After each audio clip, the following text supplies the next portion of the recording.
प्रस्तुत पद्यांश तुलसीदास जी द्वारा रचित रामचरितमानस के सीता स्वयंवर के समय से ली गई है। जब सीता के स्वयंवर के समय राम जी से शिव का धनुष टूट जाता है तो उस शिव धनुष को धरोहर के रूप में जनक को सौंपने वाले महाज्ञानी महाब्रह्मचारी ब्राह्मण परशुराम वहाँ पे आते हैं और आते ही अपने आराध्य शिव के टूटे हुए धनुष को देखकर क्रोध करते हुए कहते हैं, नाथ संबुधन भंजन हारा होय है को एक दास तुम्हारा, आय सुकाह कही किन मोही सुनि रिसाई बोले मुनि कोही। तो राम जी ने उनसे कहा कि इस शिव के धनुष को तोड़ने वाला आपका कोई एक दास है। प्रति उत्तर में परशुराम ने क्रोध करते हुए कहा कि यह सब कहकर मुझे क्रोध मत दिलाओ, सुनि रिसाई बोले मुनि कोही। सेवक सो जो करे सेवकाई, सेवक वो होता है जो सेवा करता है। अरि करनी कर करे लड़ाई, ना कि ऐसे झगड़े के काम कर कर ऐसे काम कर कर लड़ाई का कारण बनता है। सुनहु राम जय शिव धन तोरा, सहस बाहु सम सो रिपु मोरा।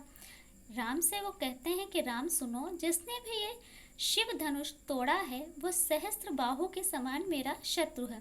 सहस्त्रबाहु एक राक्षसी राजा था जिसके 1000 भुजाएं थी, जिसको परशुराम ने अपने फरसे से काटा था।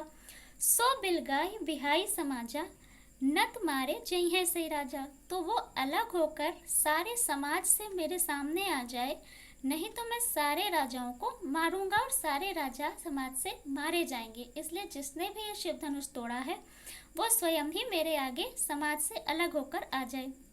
सुनि मुनि वचन लखन मुस्काने, बोले परसु धरहि अवमाने। लक्ष्मण ने मुस्कुराते हुए कहा कि आपने ये फरसा किस कारण धरा हुआ है। बहु धनु ही तोरे लरिकाई, हमने ऐसे धनुष बहुत सारे बचपन में तोड़े हैं। कबहु न असिर कीन गुसाई, और कभी आपने ऐसा क्रोध नहीं किया है। यह धनु पर ममता के हेतु आपकी इस धनुष पर इतना ममता इतना प्रेम क्यों है। सुनि रिसाई कह भृगुकुल केतु, यह सुनकर भृगुकुल केतु परशुराम जी और क्रोधित हो गए। नेन्द्रप बालक काल बस बोलत तो ही न संभार, धनु ही सम त्रिपुरारि धन विदित सकल संसार।